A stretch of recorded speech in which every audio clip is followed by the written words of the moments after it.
Mr. Martins. This is Michael Rogers.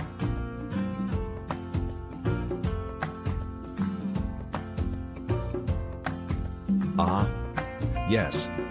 Hello, Michael. I'm Paul. It's nice to meet you. Sorry to keep you waiting. Please come in and take a seat. Did you have a nice night? Yes. Thanks, Paul. Finding the office was a little more difficult, though. I'm glad so many people here in Brussels can speak English. Oh yes. We're very international here now. But that's not a bad thing, I must say. A little cultural mix is good, isn't it? You're absolutely right. Would you like to start by telling me a little about your experience, Michael? Your CV is very impressive. And then I'll fill you in on our group and the particular requirements we have for this position. Yes, that's fine. I guess you know from my CV that I studied economics in New York.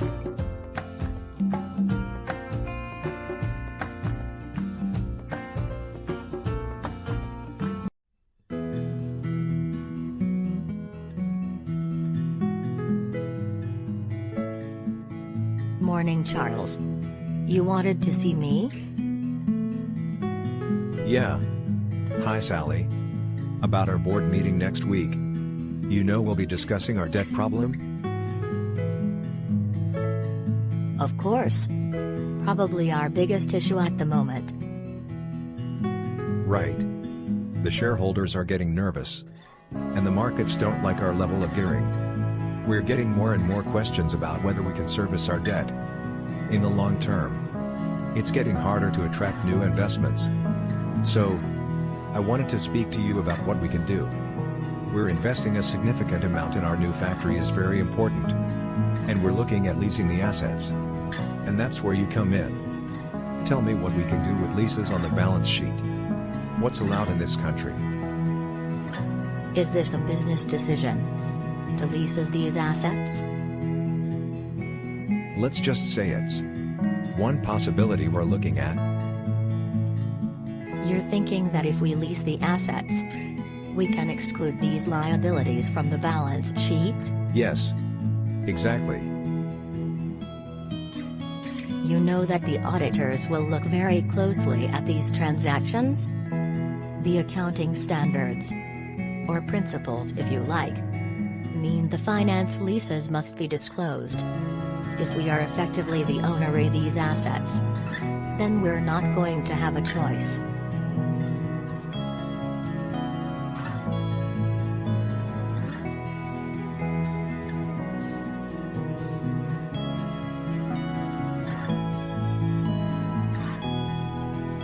Hi Harry.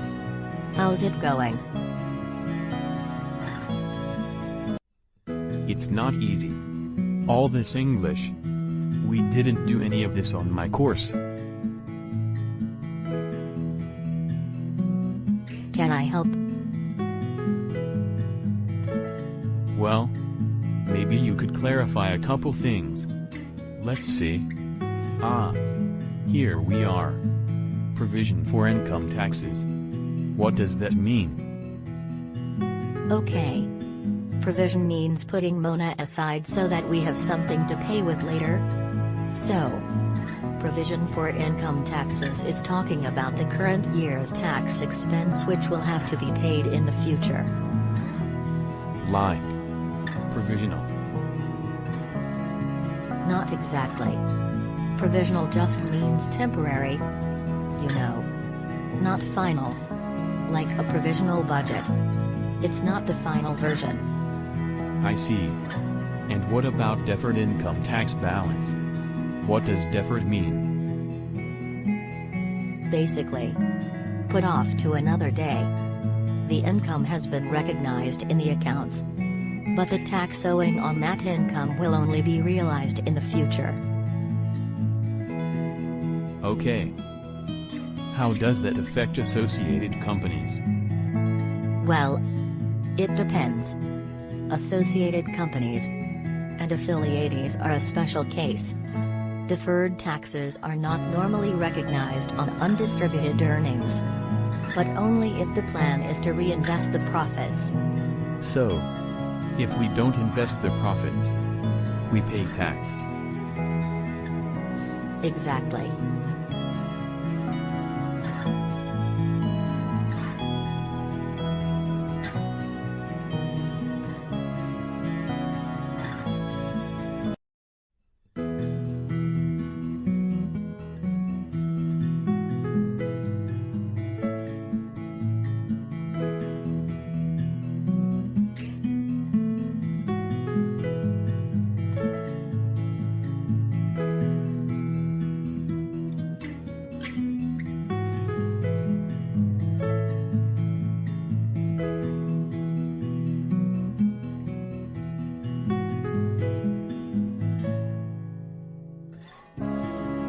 Hendley and Sanderson. Janet Hendley speaking.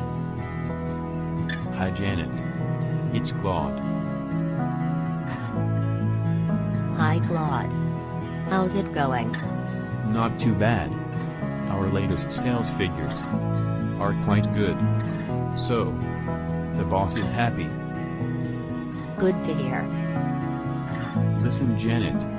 I'm just calling to find out if you've had a chance to look at those capitalization of costs yet. You know our machine upgrades? Yes. Actually, we had a meeting in this morning. I was just about to send you an email. You'll be glad to hear that the partners have agreed with your proposal. That's great. It'll really help.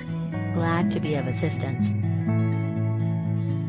One other thing. There are some other things I'd like to go over with you. But I'd prefer to do it in person, not over the phone. Could you come by the office next week sometime? Tuesday? Tuesday? No sorry. I'm afraid I'm busy on Tuesday. What about Wednesday morning? At 9 a.m. Yes. That sounds good. Wednesday at 9 a.m. So, Janet, I'll see you then. Have a good weekend. You too. Bye.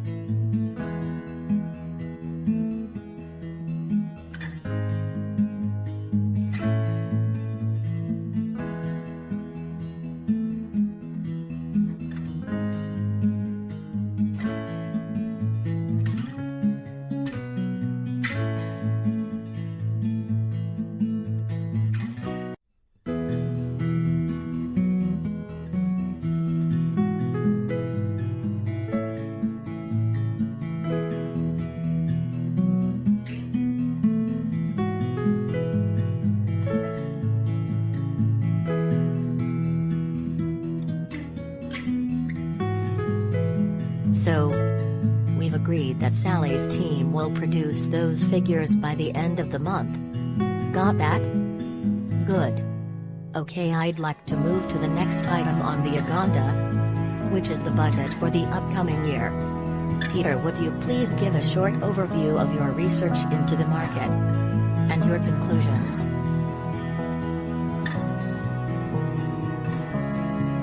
Sure.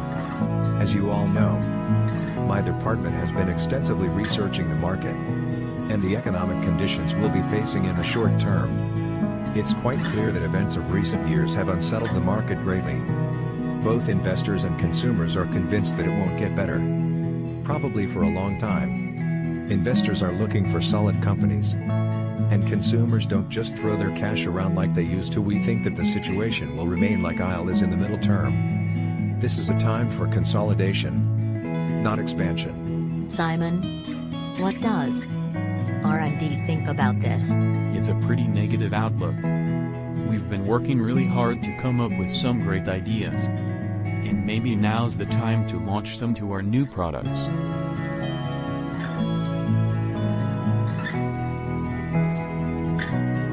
Estimate has been ready to go for months.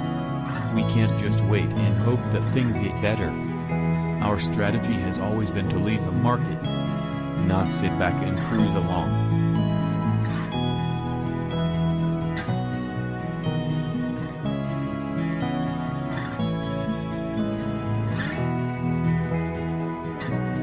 Ideas and investments don't mean cash in the bank. Consumers simply don't have the confidence to spend their money on fancy new products. And as for expansion, I think the good old days are gone. We should be cutting back. Sally, how do you feel about all this? We're talking about budgets for the upcoming year. Everybody's forecasts seem to indicate hard times ahead. And we don't even have the money to spend. How are we going to serve more debt? Or raise more cash in the capital markets?